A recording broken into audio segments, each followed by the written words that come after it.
एक समय की बात है। एक घने जंगल में एक ताकतवर शेर रहता था। वह जंगल का राजा था और सभी जानवर उससे डरते थे।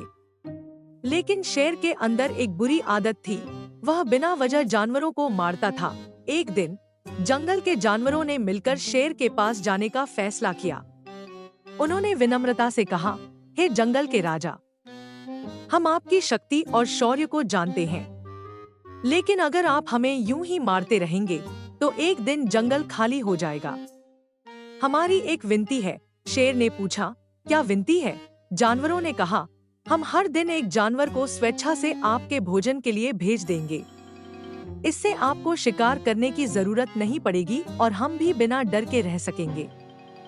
शेर ने यह प्रस्ताव मान लिया। अब हर दिन एक जानवर स्वेच्छा से शेर के पास जाने लगा।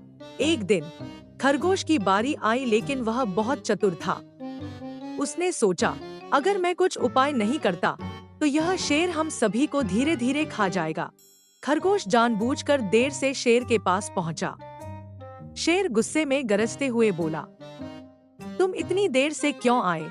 खरगोश ने कहा, महाराज, रास्ते में एक और शेर ने मुझे पकड़ लिया और कहा कि वह जंगल का असली राजा है।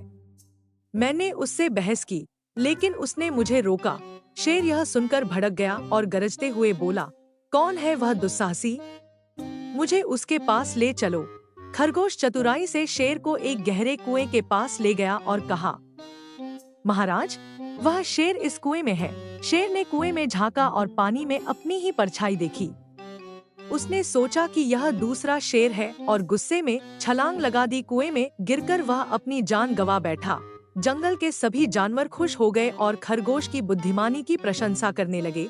शिक्षा, समस्याओं का हल ताकत से नहीं, बल्कि बुद्धिमानी और धैर्य से निकलता है।